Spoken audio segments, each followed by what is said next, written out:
If you're like so many people out there, I know for a fact that you started this year with the best of intentions, motivated, fired up, ready to make it happen. You're like, this is the year. This is the time we're going to make it happen. And that's what a lot of people do, December, January, when the new year turns over. And you'd be surprised. A lot of people out there, though, right? They start the same way that you do. But what ends up happening is life gets in the way and things start to taper off and their motivation doesn't sustain long term. And by some counts, what you'll actually find if you do the research on this, I think it's according to Forbes, they said most people fail their New Year's resolutions not by the end of the year. Most people fail their New Year's resolutions by February of that same year.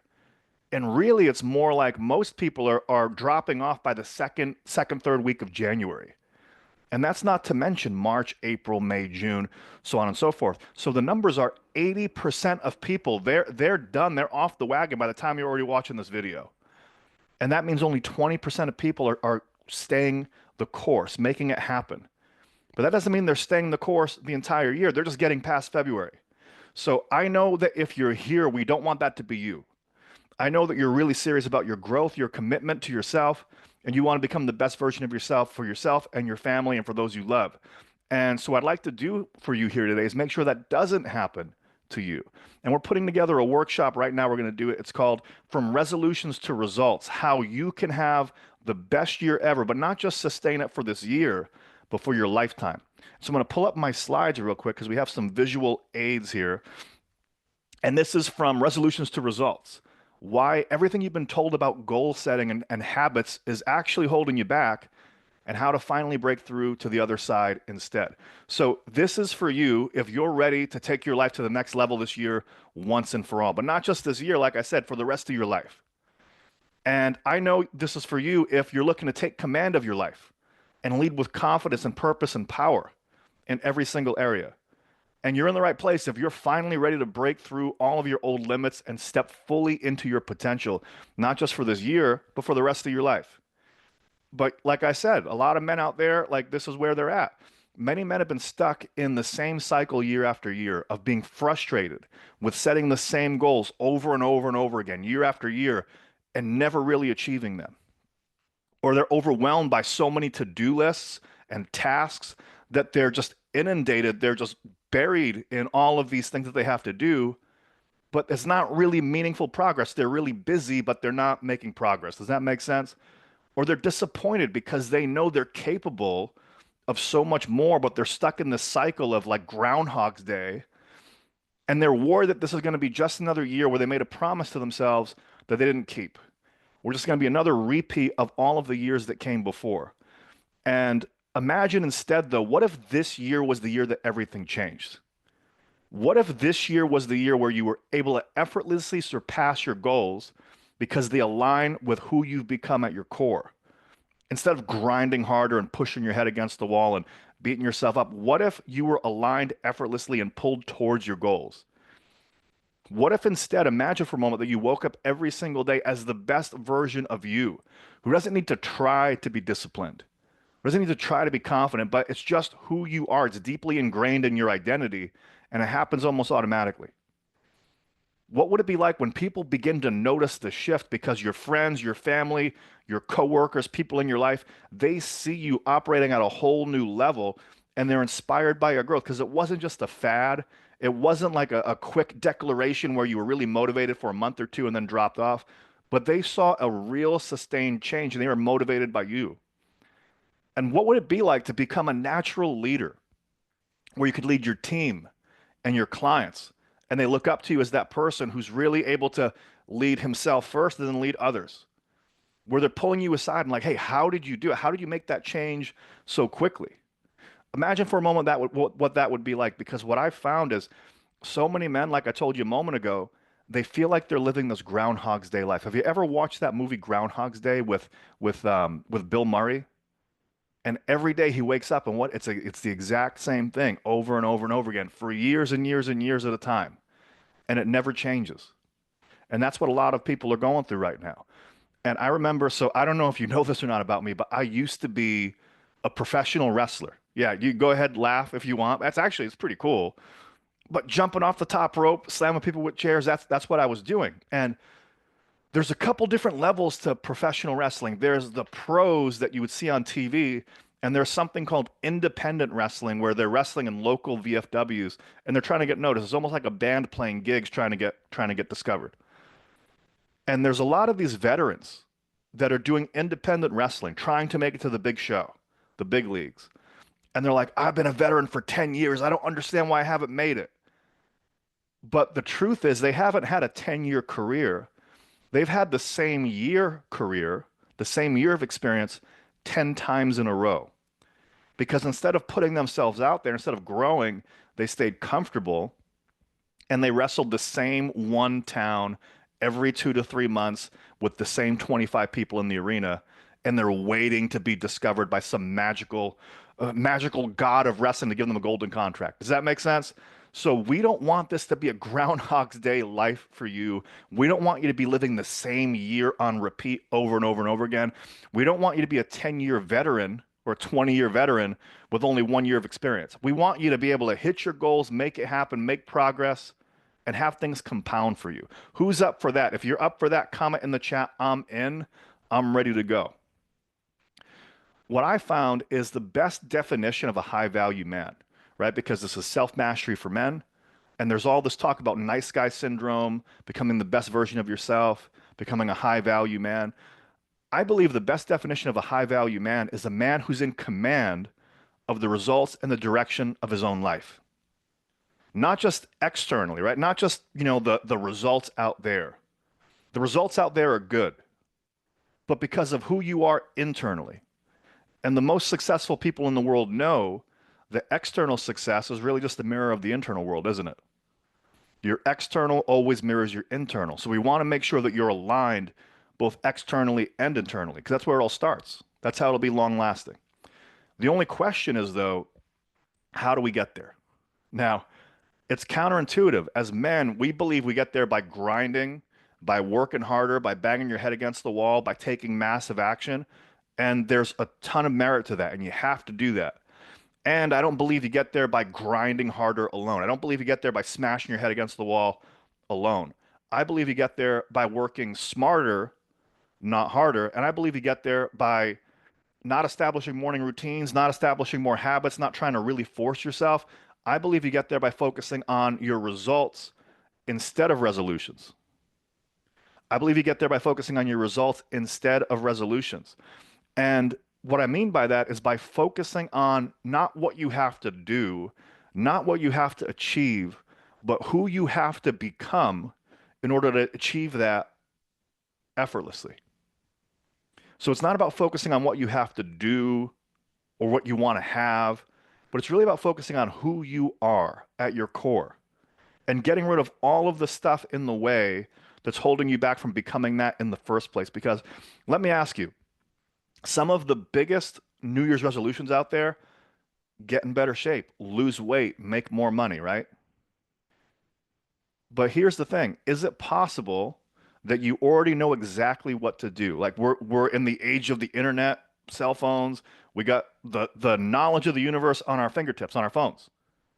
So it's not that we don't have the right information. Chances are you already know exactly what to do. The chances are that you're just not doing those things because there's a mental block, there's a mental barrier, and usually what that is there's a discrepancy or there's a misalignment between the outcome that you want to have and what you and who you believe you are right now. Well, that would be nice, but that's not me now. Does that make sense? Or what it could be is you could actually believe that you deserve it, but you consciously want it, but you're unconsciously self-sabotaging.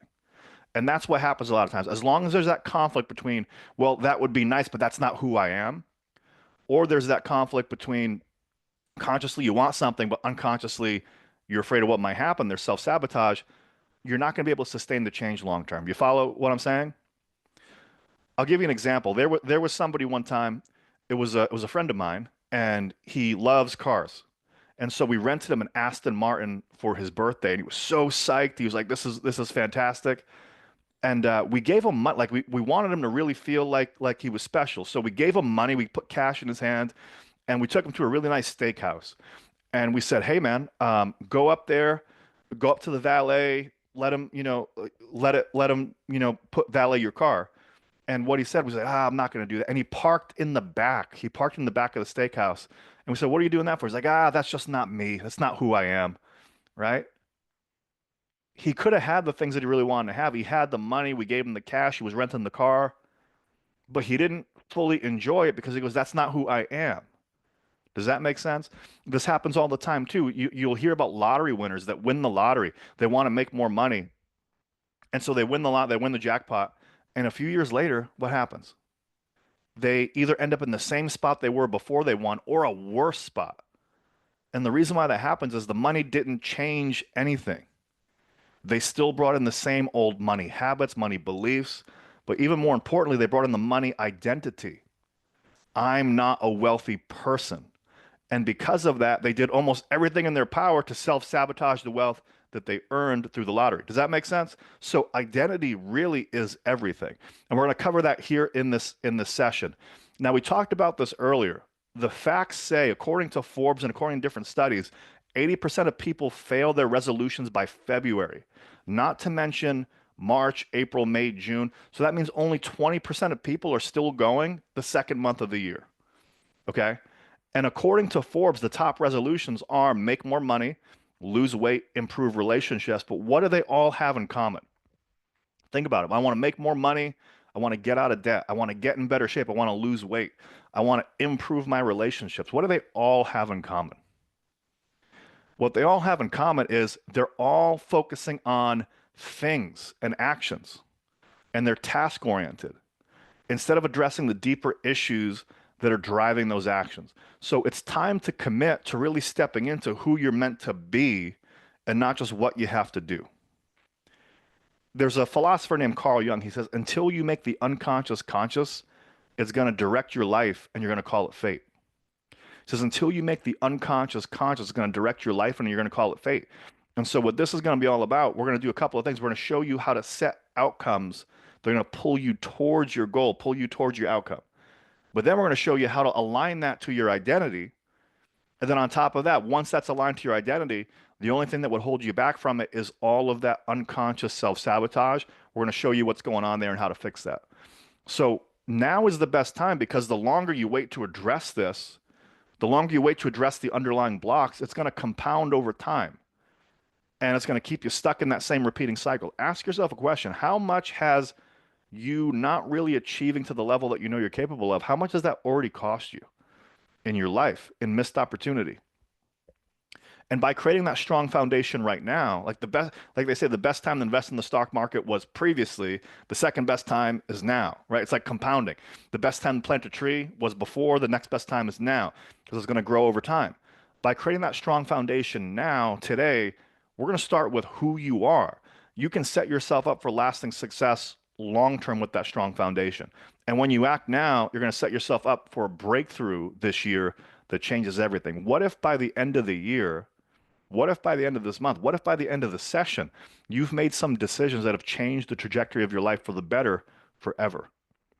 If you're committed to making some decisions that are going to change your life for the better, comment I'm committed in the chat below or in the comment section below. Just say I'm committed. There you go.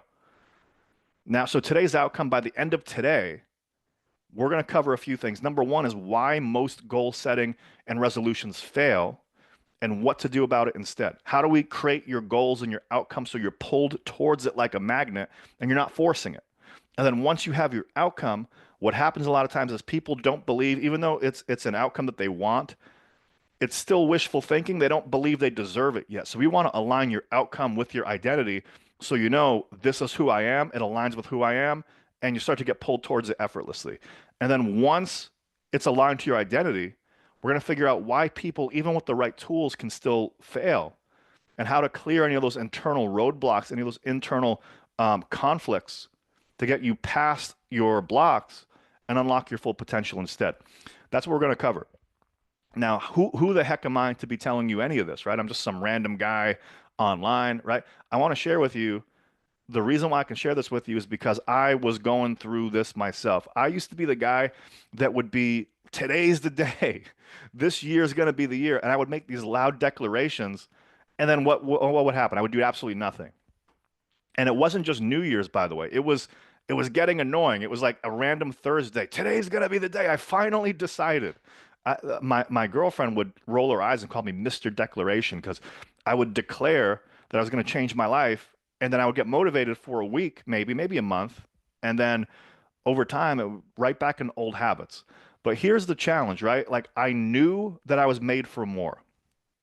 I knew that there was so much more inside of me that I wasn't demonstrating if I just got my act together, right? And I believe that's true for everybody. Check in on yourself. Every man, I believe, knows there's a version of himself that he could truly be if he gets out of his own way. I believe every man knows there's a version of himself inside that if he was free from the conditioning of the past, if he was free from his limiting beliefs, if he was free from all of that stuff that's weighing him down, there's that real version of himself that he could just unleash and let it happen. I think every man knows there's that version of himself out there. And I knew that for myself as well. I knew I had all this potential. I knew who I could be, but I wasn't living it. And I said to myself finally, like, because it was going on for years, I'm like, you're more than this. You're made for more. You got to figure this out. But the challenge was I knew all, it's not that I wasn't trying my best. It's not that I didn't know the strategies to use, right? Like information's available. It's not like I didn't know what habits to do. You gotta go to the gym, you gotta eat healthy, you gotta do all these things that if you want to make money, you gotta either get clients or get a higher paying job or different things like that. I knew all this stuff. And I was going to all the seminars and I was reading all the books and I was getting certified in every coaching methodology under the sun. But it was all this great information, but I wasn't getting that internal transformation. Does that make sense? I would read these books like No More Mr. Nice Guy, which is a great book. I love that book because I wasn't really able to master my relationships the way that I wanted to.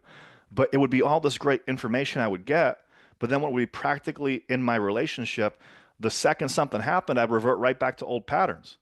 So it was like knowledge wasn't enough. I knew the stuff intellectually. I even had an emotional connection to it, and I realized like why it was important to do these things. But it's I couldn't get myself to do it. See if you relate to that. See if you've ever been in a situation like that before. And I was committed to my own growth, though. That was the challenge. And I was like, if I learn more information and get more knowledge, or if I change my habits or change my routines or pump myself up, I'm going to be able to take action. And it would work, but it would stop. And it would be like two steps forward, one step back. And it was this perpetual Groundhog's Day cycle, like I shared with you in the beginning. And I just wasn't fulfilled. And it was really beating myself up. And I finally thought the solution was to change my environment and circumstances. So I want to share with you how bad this got. At one point, this is before, because I told you I had a girlfriend, she'd roll her eyes at me when I declare stuff. Before that, I was married.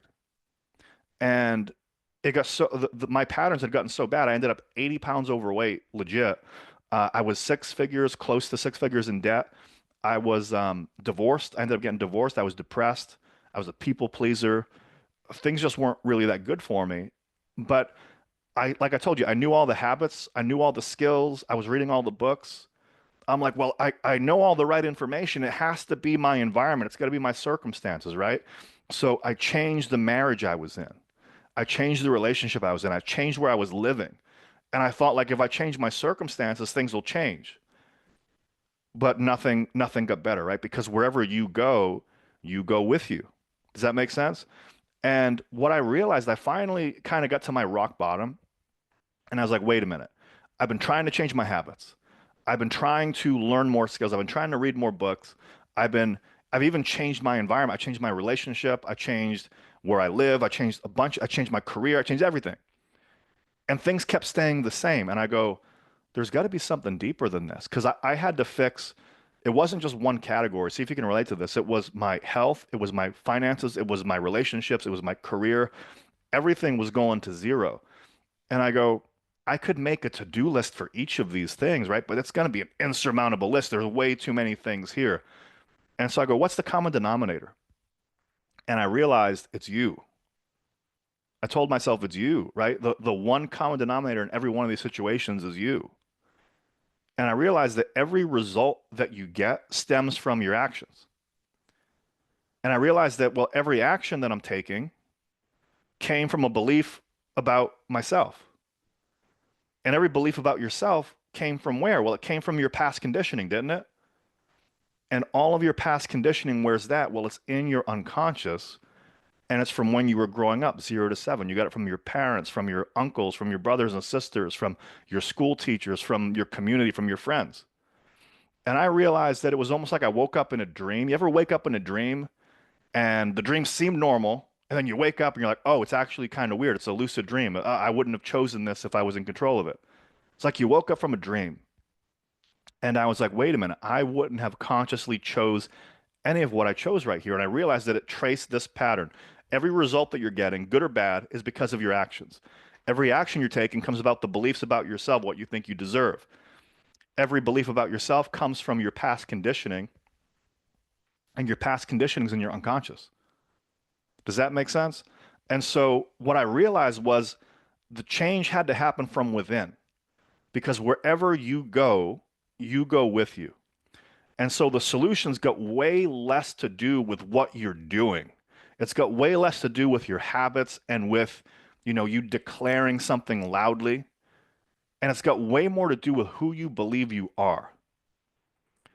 I believe it's 20% actions, 20% habits, 20% behaviors. And I think the other 80% of it is purpose, identity, and your mindset, right? You hear it all the time. It's 20% mechanics and 80% psychology. And I believe that's true. And so when I shifted this, right? So I'm going through this briefly, but I found a way where I could actually shift the unconscious that was holding me back.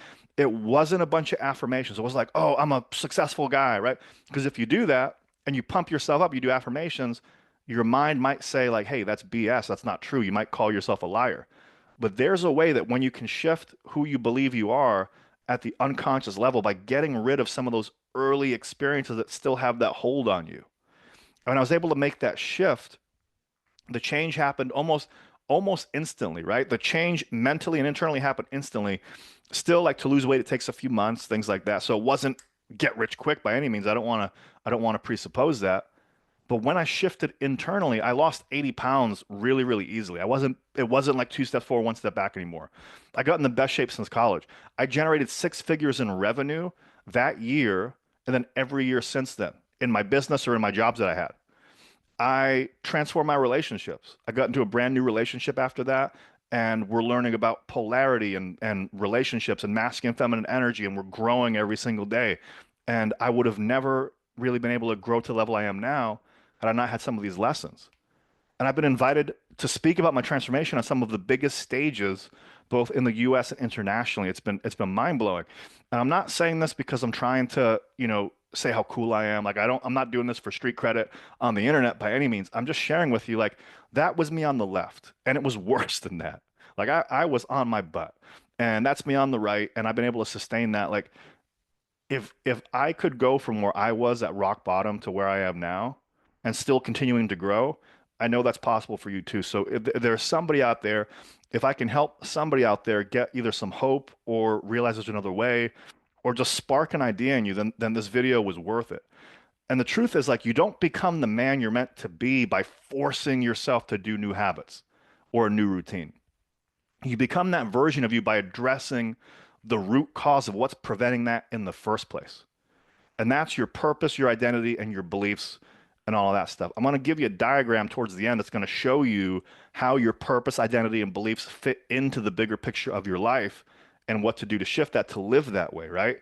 Believe it or not, some people are doing this the opposite way and they're letting their conditioning run their life. They don't even realize it. So I'm going to show you how to live with your purpose first, even if you don't know what it is yet. And that'll be by the end. We'll show that to you.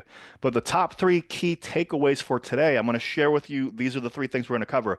Is number 1, how do you stop setting outcomes incorrectly? How do you stop setting like almost like a wish list for the future that's like a pie in the sky idea that's not going to happen? How do you stop setting outcomes incorrectly and instead align them so that way you're living your purpose every single day, not just doing random tasks, but you live your purpose every day? And number 2, how do we stop chasing goals? How do we stop chasing them by becoming the person that achieves them effortlessly and aligning it with your identity in the first place? And number 3, we're going to eliminate the root cause of self-sabotage that's holding you back.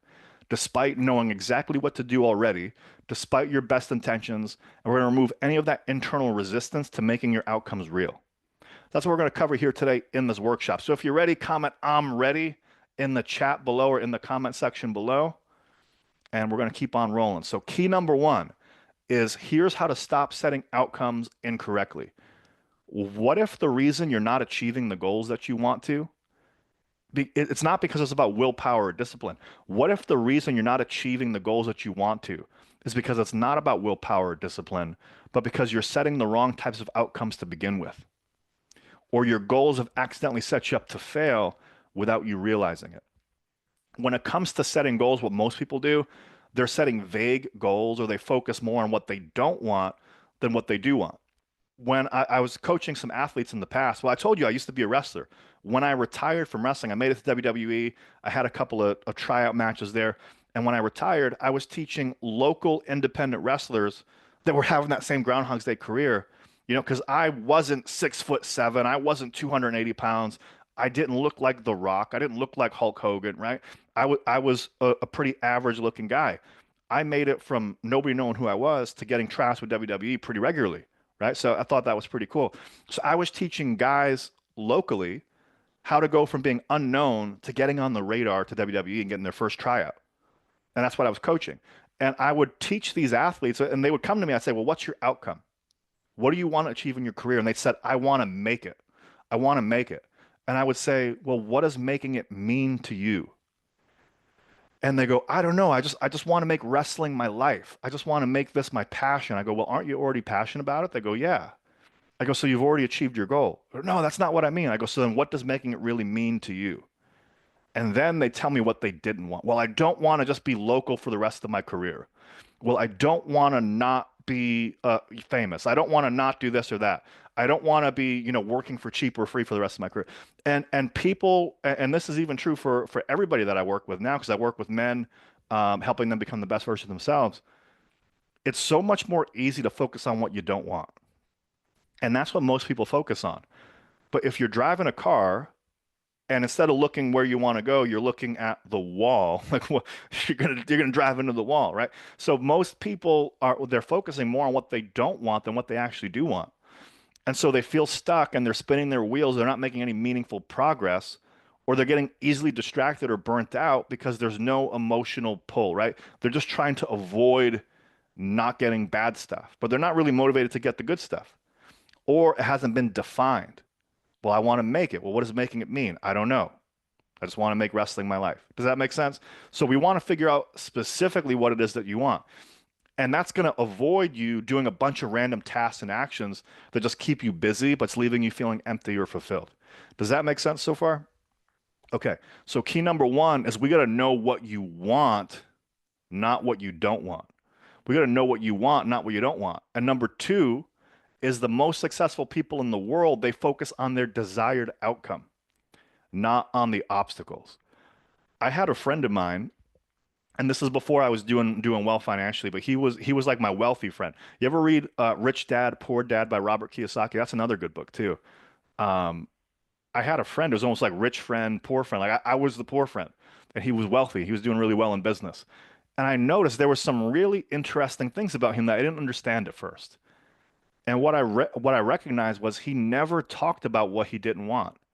You would never hear him talk about that. He was always focused on the outcome, focused on what he want, and he would always word that in the positive. And at first I thought he was weird. I thought he was like a personal development robot. I'm like, come on, man, you're not talking like a real human being. But then I realized it was very, very intentional. He was focused 90% of the time on the things that he wanted. He'd focus 90% of the time on solutions and like 10% on the problem, but he would do it just long enough to fix it. And over time, I realized, I go, that's intentional. And what I realized is the most successful people in the world, they focus on the outcome, not the obstacle, and they word it in the way that they want it, not in the way that they don't want it. So I would start modeling that. If I were you, start modeling, focusing more on what you want and not on what you don't want. And number three here in this key number one is we want to focus on your language. We want to make it in the here and now, not someday. So what a lot of people do is without realizing it, they'll say, I'm going to start losing weight tomorrow, but that puts it out into the future. Or by next year, I'm going to have this. But every day, like it's still next year. So what you're actually doing is by using your language, you're taking the outcomes and instead of making it here and now, you're pushing it off into the future. Or even, this is kind of semantics here for a moment, but if you say, I really want this, the energy of want, what is that doing? That's presupposing that you don't have it. Does that make sense? Like, I want that means you don't have it. And so I was reading another book. It was called Happy Pocket Full of Money. It's actually not about wealth and money. It's more about like the way that you think and your thought process. It's a really, another really good book. So write that one down if you want to check it out. But what they were saying was the energy of gratitude, because you hear in personal development, be grateful for stuff. And it sounds like a trope. Like it just sounds like something that sounds good, like, oh, just be grateful for stuff. But they said really, it's like the energy of want is the energy of lacking, of not having it. It says the energy of gratitude is the energy of already having what you want, because you can only be grateful for stuff that you already have. I'm like, that's really interesting. So if you focus on your language and you focus on what you want and not what you don't want, and then you focus on gratitude as if it's already happened or as if it's already a foregone conclusion, that makes your goal so much more magnetic and starts to pull you towards it. Does that make sense? So here's what we want to do. Here's how to set your aligned outcomes. Number one is define your ultimate outcome or your purpose. Ask yourself, what do I want specifically in this area? And so use the SMART format that means specific, measurable, it's achievable, it's relevant to you, and there's a time frame. It's time specific. So not being like, hey, by next year, I want to make it, because it's putting it out into the future. What it's doing is it's saying, I want to make it. It's a vague goal. What you do instead is like, I am so grateful now that I've achieved X, Y, Z specifically by this time. And you put the date in the calendar.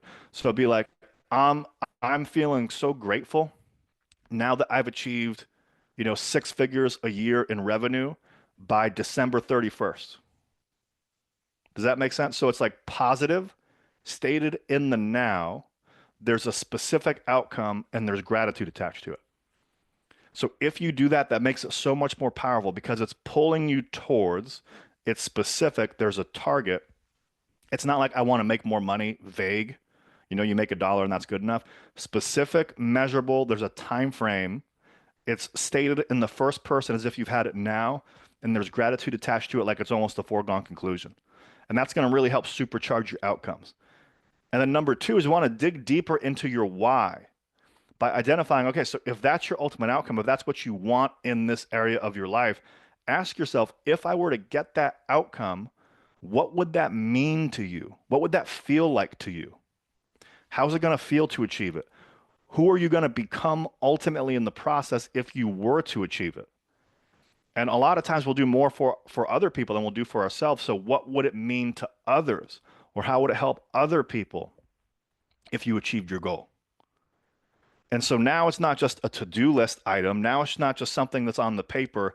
Now it's not a wish list. Now it's attached to emotion, and the emotion is going to pull you forward. So know specifically what you want, and then why is that important to you?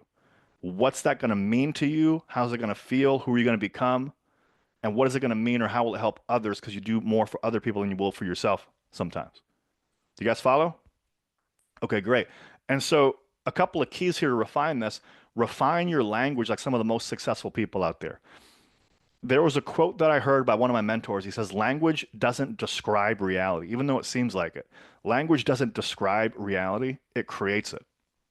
Language doesn't describe reality, it creates it. So put it this way, you ever hear that the energy of fear, like fear or nervousness, is also the same as excitement and anticipation? Have you heard that before? They've done studies where they put like electrodes on someone's brain. It's the same, relatively the same chemical. The chemical gets released in the brain first, and then depending on the person, they label it fear or anxiousness, or they label it excitement, anticipation, and then it converts, and then they feel the emotion. But it's the same chemical response, more or less, right? So here's the thing. Language doesn't describe reality, it creates it. And you're creating it through your labels. So instead of saying, I want, which is like, wishful thinking. It's I'm so grateful that I've achieved the goal. And avoid phrases that push the goal into the future, like by next year, by next week, because that keeps pushing the goalpost. We want to put it into the present. So speak and act as if it's already achieved as much as possible, and use I am to make it even stronger. And in the next section, we're going to get into the power of identity. And then listen to the energy behind the words and what they really mean. Like I said, wanting implies not having.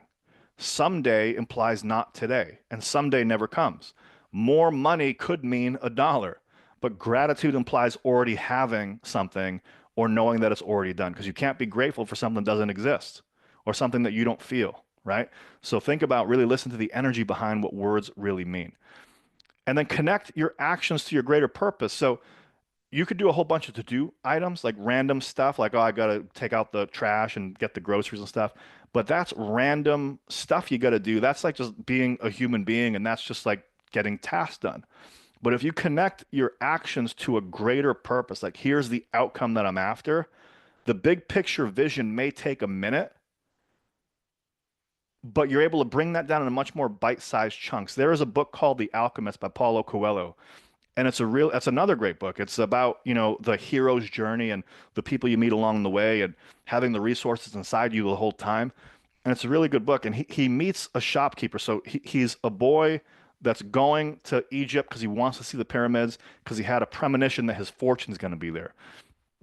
And he's traveling to Egypt. He's trying to get there, and he ends up like partway along the way, he's staying with a shopkeeper as like a place to stay and make a little bit of money as he continues his journey.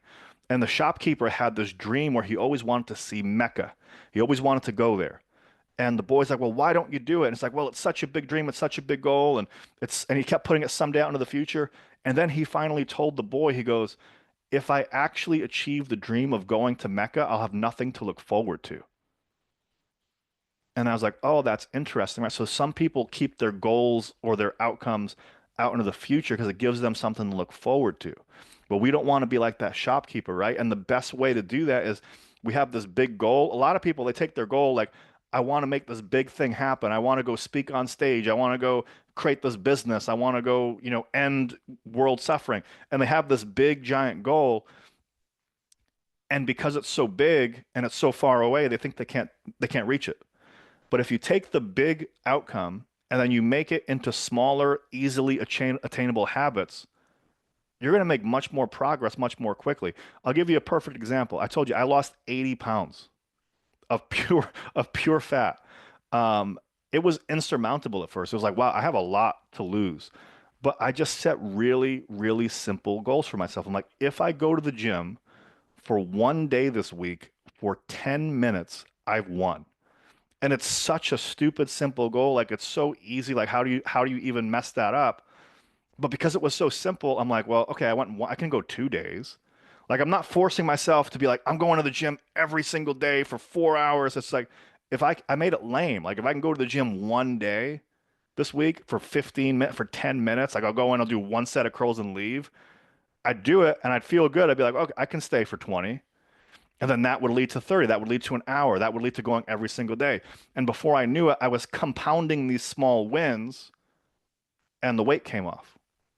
And also, I didn't do it from like 80, like 0 to 80. I was like, I want to lose 5 pounds. And when I lost five, I'm like, I want to lose five more. I want to lose five more. So I was always winning along the way. And I always had that dopamine spike because it always felt like I was a success. I'm trying to build my YouTube channel right now, right? For example, and I don't be like, oh, I want to have 1 million subscribers. I'm like, I want to have 50 more. And then I get 50 more. I'm like, yeah, I celebrate. And then I go 50 more. So there's a quote, and what it was saying was it says, whenever you have a goal, weight loss is a really easy one because there's numbers and you can really understand this. Set the goal at 10 pounds, and then when you lose 9, celebrate and set the next goal. So set the goal at 10. When you hit 9, celebrate and then set the next one. But most people, they celebrate at 10 and then stop and then go back to where they were. Does that make sense? So really stack your wins and make those really easy for yourself to win long term. If you have a savings goal, Just save 5% of your paycheck or something, put it in savings, not financial advice, but what I mean is you make it so simple. You set an incremental, like really, really small, tiny numbers so easy, like you can barely fail at doing that, right? And you just save a little bit at a time, put it in savings. Over time, that's going to grow. So just start to make really, really small promises to yourself. And that was the key. If you can start making and keeping really small promises to yourself, that small, consistent win will build way more self-trust and prove to yourself that you're an action taker than you trying to set a big, giant goal that's enormous that you do for a second and then the energy fades out. Do you follow what I mean? And then so you're going to build emotional muscle by pushing yourself just past your edge and not way beyond. You're going to do it in increments. I'll give you a perfect example to share with you about this one. I had a cat named Buster. He was a black cat, and he was a spunky little guy. He was cool. And every day he's looking out the door because he wants to be free. He wants to be a jungle cat, right? And so he's looking out my front door. He's like, I'm gonna make a run for it. I'm gonna make a run for it. And then one day, like we kept catching him, and he wouldn't go out. And then one day he finally got out the door, and he got out the door, and he's free, and he sees the wide open space of like just pure nature, and he froze. And you ever see a cat when the back goes up and he like went stiff? The cat froze because he's like, oh, I got what I want. It's way too big. It's just scary. And so I picked him up. I brought him right back in. He had been planning his whole life to do it. He finally made a break for it, freaked out, brought him right back in, right back in the house. So you build emotional muscle, not by like just diving headfirst into the thing and freaking out, but you do it by small, consistent progress along the way, incremental wins. You stack your wins, and you might not be ready for the big goal now, but if you stack the wins and you get experience, by the time you get there, you will be. Who here follows? All right, excellent. So, a note about motivation to change. So, most people, what they do, they set a goal that sounds great. Like, I want to improve my health. I want to make more success. I want to create career achievement for myself. But there's a challenge that happens because the motivation isn't to be healthy. It's not to be successful. It's not to have an achievement, right? What it is, it's actually a desire to avoid pain. So they want success, but their motivation is to avoid failure.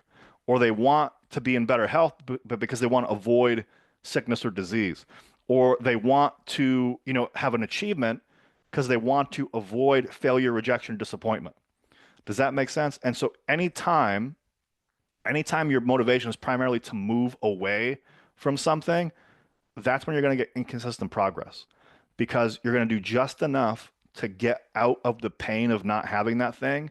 And then your motivation will taper off because you're no longer trying to escape.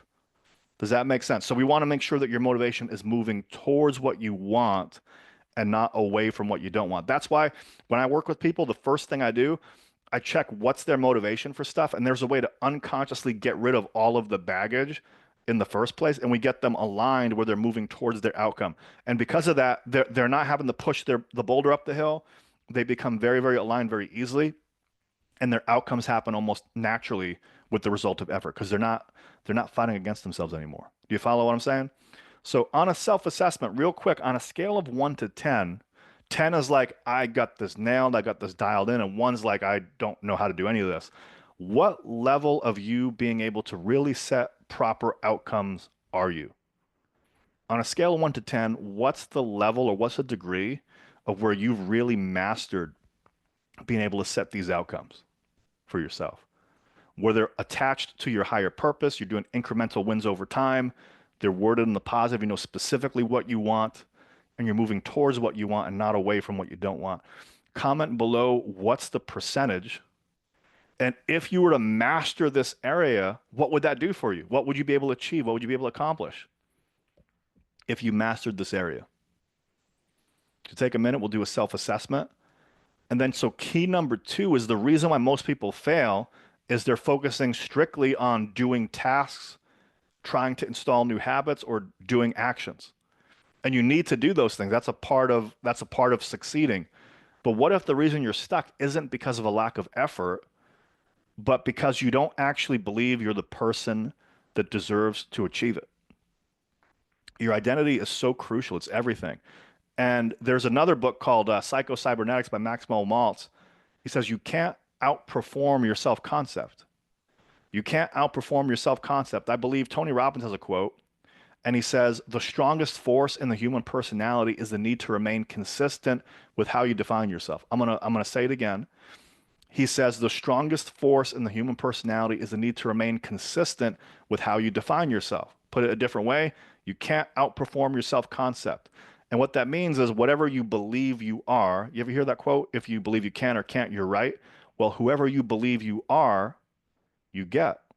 Remember, I told you my friend said, I am not that type of person. So he didn't even enjoy going to the valet on his birthday, even with the cash. Does that make sense? Because I'm not that type of person. Is it easier to quit smoking when you say I'm a non-smoker or I'm trying to stop smoking? What's stronger? It's I am a non-smoker. The identity is way more. And so here's the benefits of aligning your outcomes. If you're aligning your outcomes to your identity, it's effortless motivation. You're going to feel naturally pulled towards success rather than forcing it. You're going to get consistent results. Your habits are going to align with who you believe yourself to be, creating momentum. You're going to have a sustainable transformation where you're not just going to hit your goals, you'll become someone who lives in alignment with them every single day.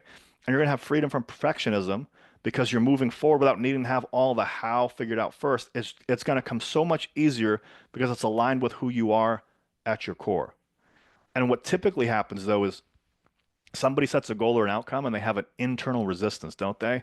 Where they feel like a part of them is motivated to do it and a part of them's holding them back. And they'll say it like that too. Well, a part of me wants this, but a part of me doesn't. And there's that internal tug of war, that internal conflict. Or there's inconsistent progress, where without alignment, even these small setbacks can derail your momentum. Or there's overwhelming burnout, where there's an unrealistic expectation where they're trying to do something, they're trying to do their way to success, and that leads to burnout and frustration. Or they self-sabotage, where their actions always default to match their level of, who they believe they are. So they start to go towards their goal. It doesn't fully align with their identity, and they self-sabotage to bring them right back to their comfort zone. Like Buster the cat, right? I'm not really a jungle cat, and we brought him right back in. And then there's a cycle of success and then stagnation. So you'll experience two steps forward and then one step back because after you succeed, your internal identity almost creates like an invisible ceiling. Or you ever hear that thermostat metaphor where if it gets too hot in the house, the air conditioner turns on and brings it right back down. There's like an invisible ceiling you can't get past, and it lowers you right back down to your previous comfort levels. And so here's a real life example of this. There was a gentleman that I was working with. He was a pilot, and he wasn't just the pilot. He was the captain, and he was the captain of all captains on this airline, where he was in charge of how everything was run. He was training the pilots and stuff like that. And when he was in at work, what do you think he was like? Yeah, he was the man, right? Because people's lives are in stake, and he's got to be accountable. So he's in charge. He's confident. He's got it handled. People look at him as like they can really rely on him. But then he goes, I go home and all of a sudden it's like my family doesn't respect me. Like my wife is nagging me all the time. My kids don't respect me, and I fall right into nice guy people pleasing syndrome. And I found that was so interesting because I go, "Who are you when you're at work?" He's like, "I'm the captain. I'm in charge of stuff." I go, "Well, what's the difference? Like, what changes?" He's like, "Well, when I walk home, when I walk through the door at my house, it's like my posture changes, everything shifts." And I go right back into my old pattern. I go, what would happen if you took the pilot or you took the captain and you brought that energy home? Not to be domineering, but like, I got this. I'm in charge. I'm owning my space, right? Like, I got it handled. Like, what if you brought the captain energy home? And he goes, I never thought of it like that before. It's like, bring the identity of you being at your best and bring that into another circumstance. And I understood where that came from because I used to be a pro wrestler, like I told you about earlier. And there was this really interesting thing that happened. That's a picture of me wrestling Booker T. He's a former world heavyweight champion, first ballot Hall of Famer. He's a very, very well-known guy. And the local company I was in had brought Booker T in. Booker T is like a high-level guy, and they wanted to test me out, and they were scouting me for the bigger companies. And so I was going to wrestle Booker T. It's one of the biggest matches of my career at that point. And as I was driving to the arena, my girlfriend at the time decides to call me up and break up with me. And I was not in a very good state, to say the least. I was depressed. I was sad. I was moping around. And I was backstage and my shoulders were slumped, my head was down. You couldn't really make me feel that good. And I was like, this is not good. But then something really interesting happened. My because in wrestling you have an entrance song, you have like an anthem. So I started playing my entrance song, and I'm jumping up and down backstage. I'm getting ready. I'm slapping my chest. I'm like, here we go, let's go, let's go. And then I walked through the curtain, and my shoulders go back, my head goes up, and I'm full speed ahead. And I have one of the best matches of my career up to that point. And I do a great job. I'm the most confident guy in the world for like 20, 25 minutes during that match. And then I came back through the match was over. I come back through the curtain, and it's like going through that door at the pilot's house, right? All of a sudden, I'm confident, and I walk through the curtain, and my shoulders slump down again. And I go right back into depression. And I go, this is really, but it happened so fast. Like it happened from 1 second to the next second. It was like fast. It happened so fast that I had the luxury of catching it. I had the benefit of catching it. And I go, what just happened? I go, I feel different than I did a moment ago. And what I realized is I go, out there, it was appropriate for me to be confident because that's the wrestling character, right? You're confident, you're in charge, you're like, let's go get him. But then when I came back, I'm like, well, that's not really me. But I'm like, wait a minute, like, is there a difference between the guy out there and the guy here? Like, I'm the same guy. What's holding me back from being able to walk into a room, like walk into the bank with confidence? What's preventing me from walking into the gym with confidence, right? I go, there's not a difference between the guy out there and the guy back here. I'm giving myself permission to take a different part of myself and bring them out. Does that make sense? And I had never given myself that permission before. And so when I did that, I go, maybe there's not that much of a difference between who I am at my best and who I am back here. Maybe it's just a decision. Maybe it's just like what I got to do with my body. Maybe it's how I'm focusing. Maybe it's a couple of different things here, right? But maybe it's okay for me to take that version of myself and bring that into other areas of life. And that's what I shared with the pilot and with the captain. I'm like, you can bring that version of yourself home. And so imagine for a moment, like there's a tug of war or an internal conflict with yourself. Imagine for a moment you're in a rowboat and you're trying to row forward, and then the person behind you is trying to row backwards. You're not going to get very far, are you? And so you hear this all the time when it's like a part of me wants the outcome, but a part of me doesn't. A part of me wants to get in shape, but a part of me is lazy. Or a part of me wants to be in a relationship, but a part of me also wants freedom.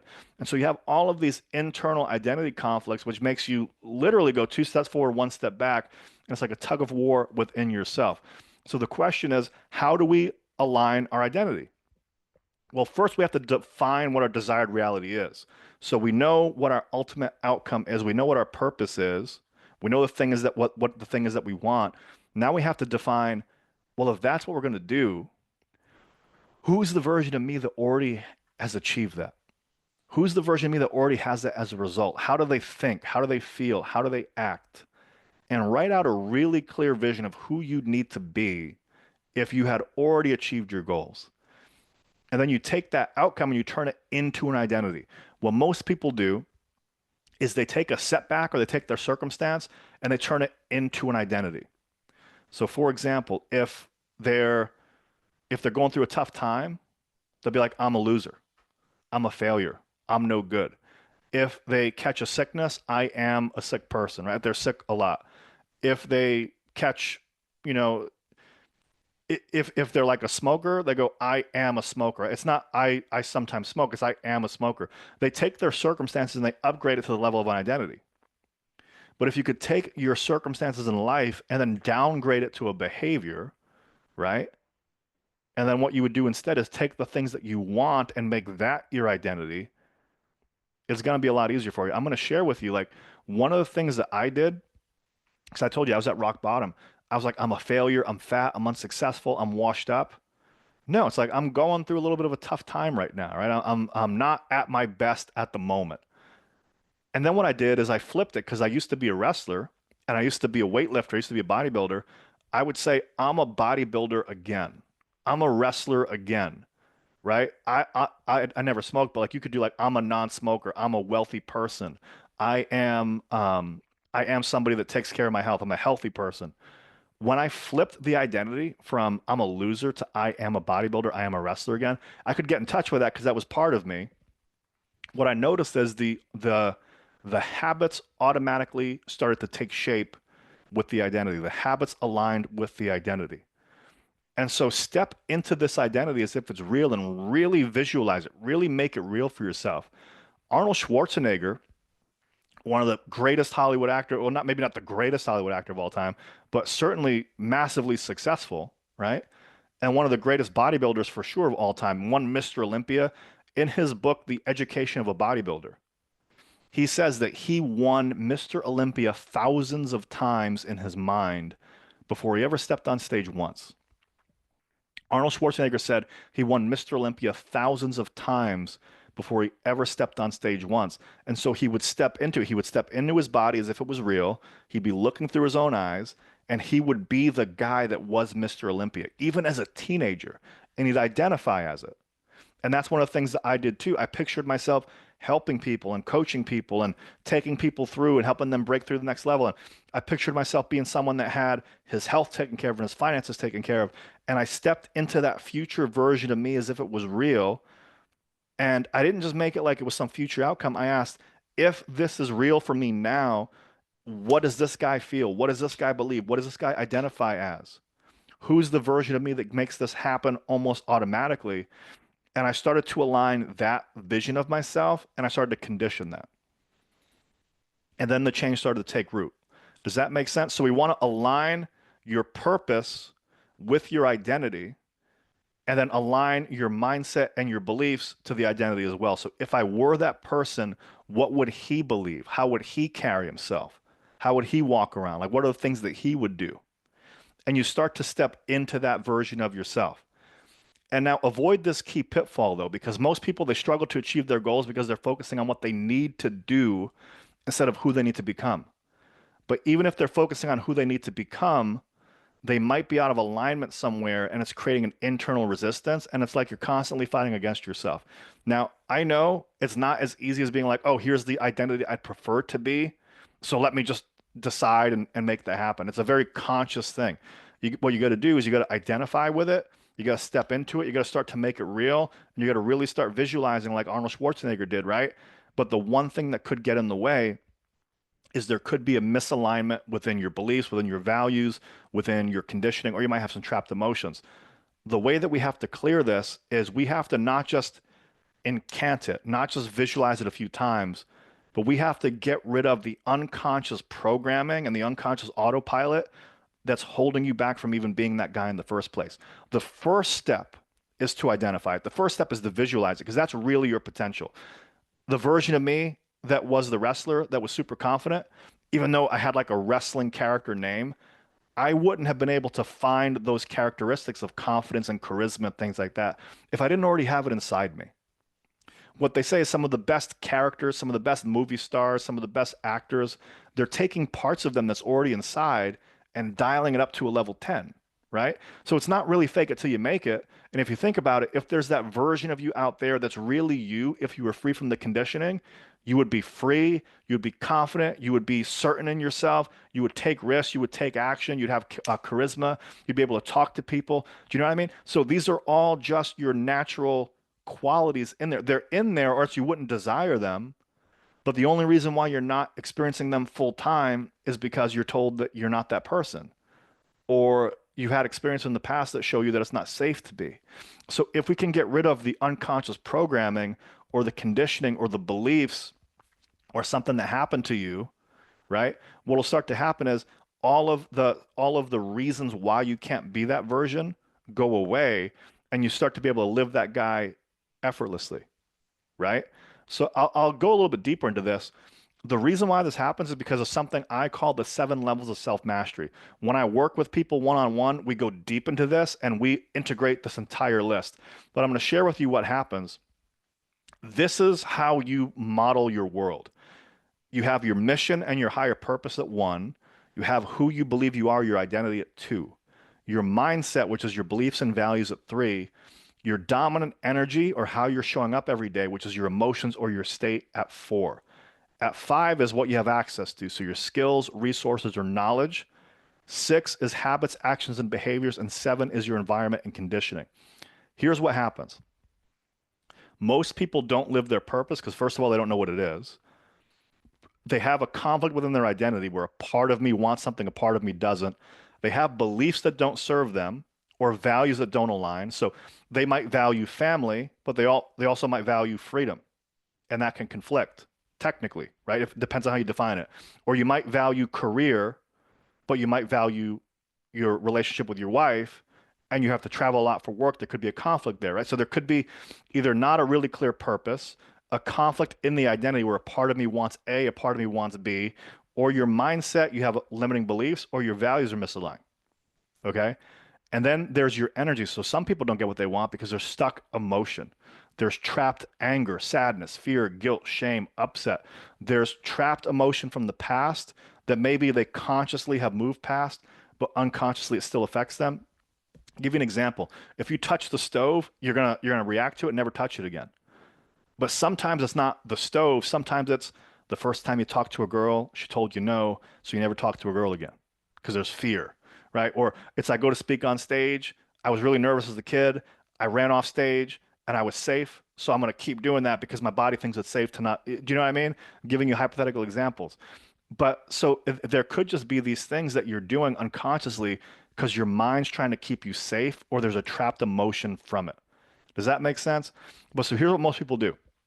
The average person, their conditioning, how they grew up, and the environment they grew up in controls what they do habitually, controls the behaviors that they do. That controls what they believe they have access to. My family was never rich. I don't have a lot of money. I don't know how to have my childhood was overscheduled. I'm always stressed because I don't have enough time, right? And then that all of this stuff, things that happen to them in the past in their environment affects their energy. There's like emotions and beliefs that are stemmed from there. And they're picking up their mindset, their beliefs and values from this. And then this is telling them who they believe they are, their identity. And because of that, this is all basically based on autopilot. You didn't really consciously choose any of this, and it makes it really difficult to live your purpose or your mission. So what we want to do instead is we want to clear the conditioning 0 to 7, so that way any stuck energy or emotions go away. And if the stuck energy or emotions go away, the root cause of the beliefs or values conflict goes away as well. And you can become who you're meant to become, and you can be and do what you're really meant to do. Does that make sense?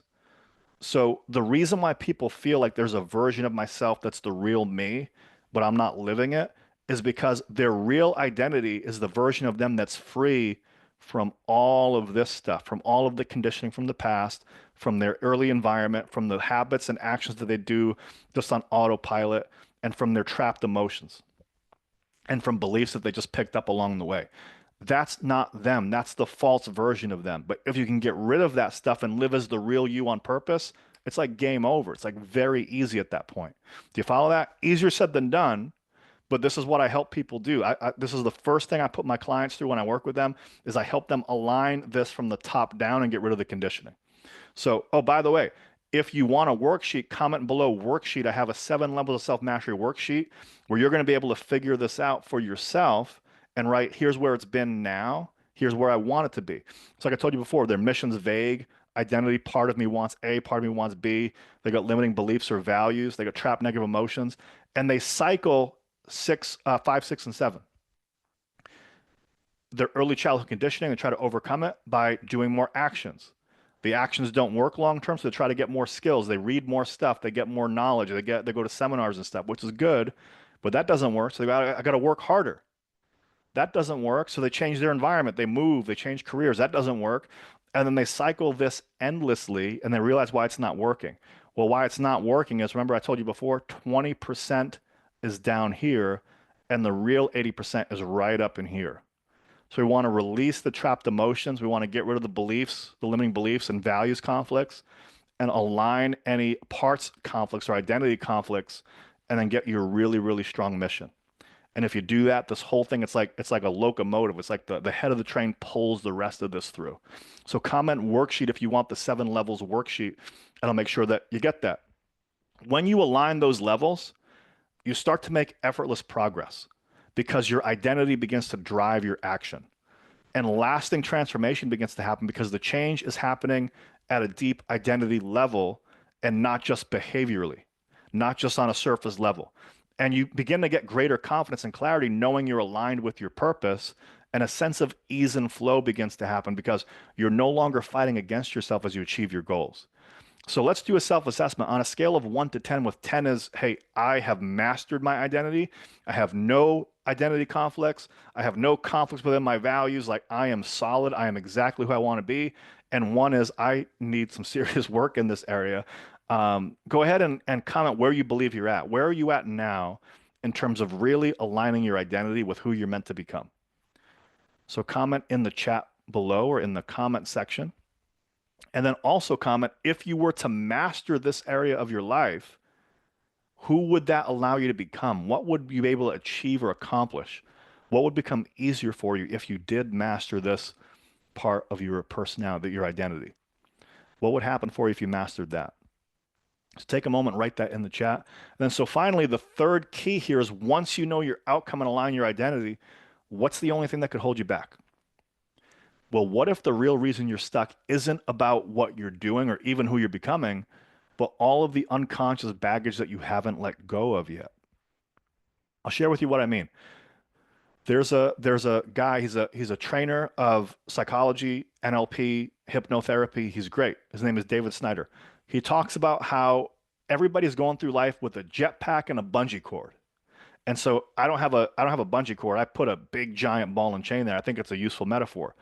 But he says, you got this jetpack on your back and you're trying to push yourself forward and accelerate, but you got this anchor or this ball and chain or this bungee cord attached to your back. And so you'll be able to go forward a little bit, but then eventually you get yanked right back. Does that make sense? And it's because you still have all of this conditioning, all of this stuff holding you back from the past, and it brings you right back. Who you are now is the sum total of all of your conditioning from the past, right?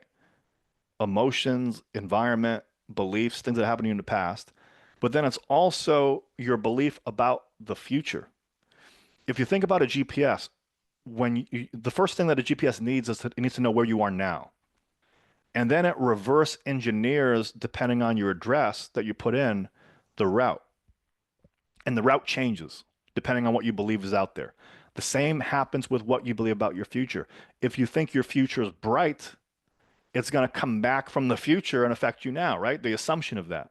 If you think you don't have a future, there's nothing out there, or not even if it's a negative thing, but you just don't have an outcome, it's not going to pull you as strongly. So your past conditioning and your beliefs about the future, that becomes the sum total of who you are now.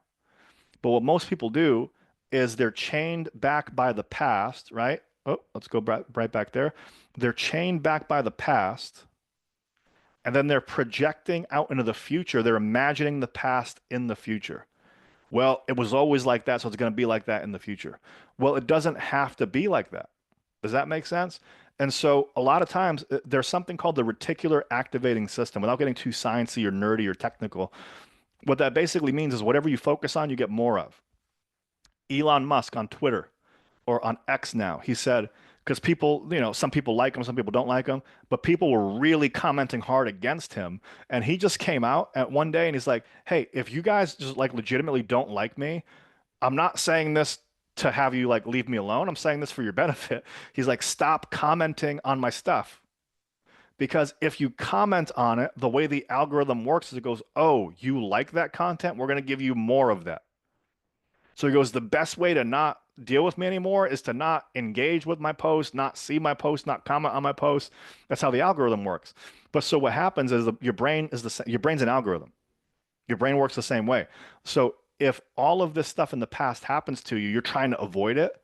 But because you're trying to avoid it, you're seeing it everywhere because you're like, I need to make sure I avoid that. So you're consciously finding it to make sure you can avoid it. Does that make sense? But let me ask you, if let's say two people grew up, separate families, they went to the same school, they go to the same job, right? Everything's the same, but one family was really, really, difficult with the money was very difficult for them, and they put in a lot of negative money beliefs. and the other person, money was easy and it was never an issue and they had really good money habits? Is it possible the same job, the same, income, the same everything that have two totally separate outcomes? Yeah. So here's the thing. The circumstances now with the same opportunity, you have the same exact opportunity, but what's happening is it's all the stuff from the past that's creating the situation that you're in now.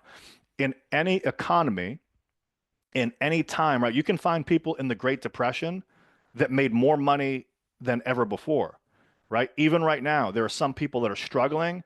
There are some people that are doing exceptionally well. So it's not the circumstances, it's all of the stuff from the past, and it's what you're focusing on. So what we want to do is we want to remove the past conditioning. Not that you're going to forget it, right? Like you're going to have memory of it, but we want to get rid of the emotional hold that the past has on you. Because if you can get rid of the emotional hold in the past, bam, so you cut that off at the ankle, right? You get rid of the ball and chain. If you can remove the past conditioning and then look at the future, not based on what happened in the past, but based on your goals and what you believe you really deserve, that's going to affect you here in the now. It starts to create this compelling future and it pulls you towards your goals. Does that make sense? So what we want to do, we want to clear the past as much as possible, the trapped emotions, the limiting beliefs, the limiting decisions, the assumptions, significant events that have happened to you, clear the past as much as possible, and then put an outcome into the future and have a really well-defined goal and outcome. So that way you're no longer held back by the past and instead you're being pulled towards the future. Does that make sense conceptually? I want to make sure you understand the concept, right? So how do we clear the blocks? We want to ask yourself, well, why do you not have what you really want? We're going to identify the blocks, first of all. So ask yourself, what do I really want? Who am I not being? What am I not doing? Or what am I not having that I really want to be, do, or have? And then ask, why do you not have what you really want?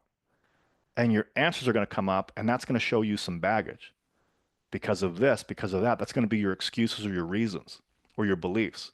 And then journal your answers and notice any patterns where you feel stuck or self-sabotage. And let's say, for example, if that's in money or health or relationships, ask, does this show up in other areas of my life too? Because sometimes how you do one thing is how you do everything. So journal your answers, notice what patterns show up and where you feel stuck, and then ask what fear, belief, or unresolved emotion could be driving this. What's underneath that? What fear, belief, or unresolved emotion could be driving that? And then try your best to uncover the root cause. Many blocks originate from your past experience. So look for the first time that you felt this way or created the limiting belief. You got to get the belief at the root, or you got to get the emotion at the root. If you get it later on, it's going to come back, right? You want to get it, you got to pull the weed right out, right at the root and uncover where the root cause was. So find out, where was the first time that happened and where did I make the decision? Your brain's always trying to keep you safe. So if the first time you had a crush on a girl and you went to go ask her out and then you got right up to her and then your heart started pounding, remember, nervousness and excitement, it's the same thing. If you labeled nervousness and you escaped, because you're still alive, because you weren't humiliated in that moment, your brain goes, oh, that's a smart decision. And it keeps doing it like a keyboard shortcut on your computer because it doesn't want to keep creating new decisions. So you want to go to the root cause of where you created the decision in the first place and then pull it out. Make sense? And then number three, release any trapped emotions. So many times we're held back not just by beliefs, but by negative trapped emotions like anger, sadness, fear, guilt, or shame that's still running the show unconsciously. So it's really difficult to move forward if you still have unresolved emotion.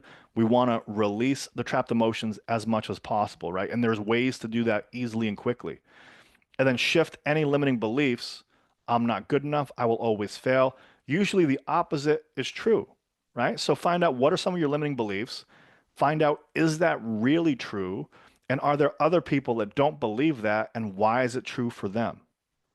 Right? Remember, I told you, in any economy, in any circumstance, there's people that are struggling and there's people that are succeeding wildly. And the only difference is, what are they selecting to focus on? So start to question your beliefs that are limiting and start to be like, well, maybe how are they not true? And what's the opposite? Could that be true? And why would that be even more true in some cases? And then finally begin to install that new framework as much as possible. That 7 levels framework that I showed you, that worksheet, comment worksheet below if you want the worksheet.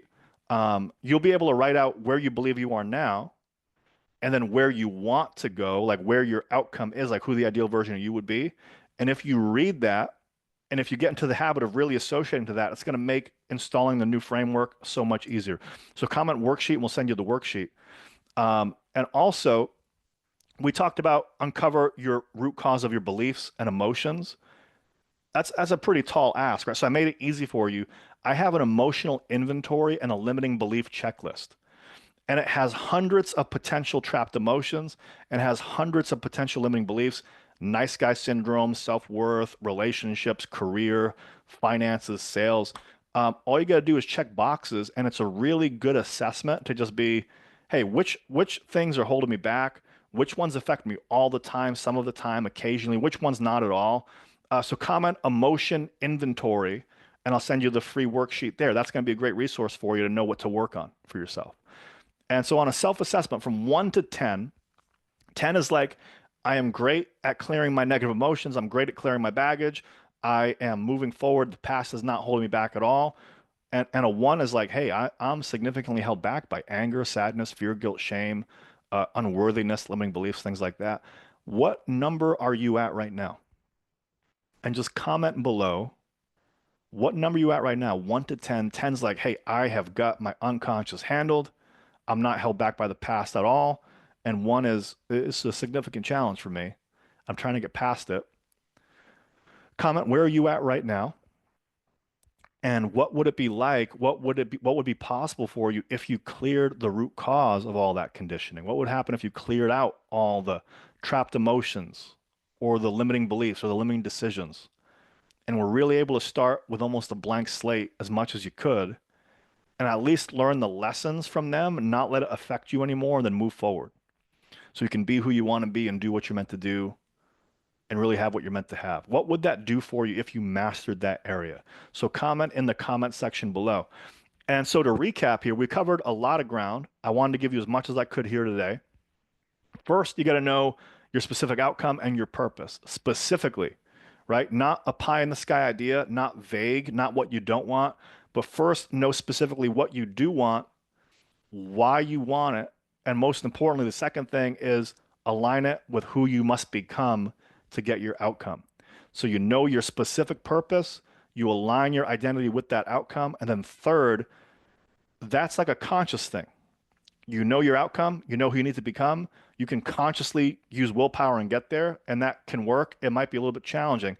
The third thing is we want to clear any roadblock in the way, any belief, any internal conflict, any negative stuck emotion that's preventing that from being your reality. To make the first two very, very easy. And when you do all three, success stops being hard and it becomes almost automatic because you're aligned. And I want to be really clear. It's not automatic because you don't have to do anything, right? If you want to lose weight, you got to eat right. You got to go to the gym. You got to have a habit, right? If you want to be in a better relationship, you got to put effort into the relationship. You got to meet somebody. You got to go on dates. You got to, in a marriage, you got to sustain the effort in the marriage. If you want to make money in your career, you got to go to work. You got to save money. You need to do the stuff that makes it happen. But it's going to be easier because you're not going to make progress and then destroy your progress. You're not going to start it and then stop it. You're not going to go 1 step forward and 5 step back. You're going to be aligned. It's going to be easy. And you're going to be able to put sustained effort into it, and then it's going to compound over time. So really, the reason why I put this together here is I want to let you know, like, you have everything inside you right now to create the life that you want. That was me before on the left, 80 pounds overweight and massive, massive debt, divorced, depressed, living in a small condo, trying to hide from an 80-year-old woman because she's the HOA authority, and I'm not 65, so I'm not technically supposed to be there. My job here is to help you unlock your real potential, right? I made a decision. When I made that decision for myself, when I shifted my life, I turned it around. I'm like, I want to help as many people as possible with this because if I was here, there's someone that's in the same space as me, or maybe not in the same space, maybe they're in a better space, but maybe they still need the help, they need the inspiration, or they need the practical tools. If I can help somebody with this, that's what I'm here to do. So my job is to help you unlock your potential inside and align your external world with your internal and step fully into your power, step fully into your greatness. And this is your moment to break through and really live the life that you're capable of. This could be the year for you if you decide. And so in order to achieve the life you truly want, first you need to understand the quality of your life, the quality of your results comes down to the quality of your inner alignment. Your confidence stems from clearing all of the unconscious baggage that's been holding you back in the past. And your consistency comes from being fully aligned with your identity and your purpose. And your freedom comes from letting go of the resistance, limiting beliefs, and trapped emotions that have been running you unconsciously. When you align your purpose, identity, and emotions, life stops becoming a struggle and it starts to flow effortlessly. And so, would it be okay if I share with you how I can help you with this quickly? Because that's all the stuff that you need. Like, that's really, really helpful if you can do that consciously. I have a way that I can help you rapidly. So, I'm going to share with you briefly what we can do to make this happen. Everything we talked about before, I help men become the best version of themselves by getting rid of all of the BS that holds them back in the first place, by figuring out what their true identity is, aligning their purpose, identity, beliefs, and values with that, and then installing a really easy to follow roadmap and action plan to make it real. And the first thing we do is we eliminate the root cause of all the internal conflicts. And we do that through a 3-day breakthrough process. So the first thing we do, it's 2 hours a day for 3 days. And we go deep. For the first day, we go deep. We figure out the root cause of what's holding you back in life in a specific category: health, wealth, relationships, life in general, career. We figure out what's holding you back. Where are all the internal conflicts? And then the next 2 days, we eliminate every single one of those things using release techniques, release processes, healing techniques, whatever that you need. We're going to get it done. So we get rid of all of the baggage that holds you back. We do that in 3 days, 2 hours a day. Then we do continued follow up and we align your purpose to your identity to design your life from the top down. Remember the 7 levels: purpose, identity, beliefs, and mission. Purpose, identity, worldview, your mindset, beliefs, and values. We want to align those 7 levels from the top down instead of the bottom up and turn this into your new autopilot. So we're going to create a custom roadmap for success for you, give you all of the content and strategies you need to make sure that the change lasts, and 3 months of support with our team to condition the change. So if this is something that you think would help you, go ahead and comment breakthrough in the comment section below or comment breakthrough in the chat below. And I'd love to see how we can help you become the best version of yourself.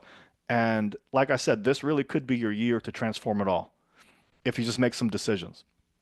And if it's with me, I'd love to help you. It'd be my honor to help you.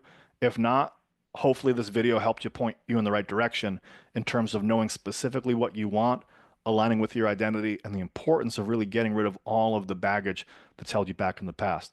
So that's it for now. If you're interested in getting some help with this and doing the breakthrough process, we clear all of the limiting beliefs in 3 days, all of the trapped emotions in 3 days by identifying it first and then getting you aligned internally. Then we figure out your purpose, identity, your mindset, getting all of that aligned, and then finally setting up the actions, habits, and behaviors to make that automatic long term. So that's it for this program, for this workshop. I hope you enjoyed it. Comment below what's the biggest thing you got from this, and I'll see you soon. Take care.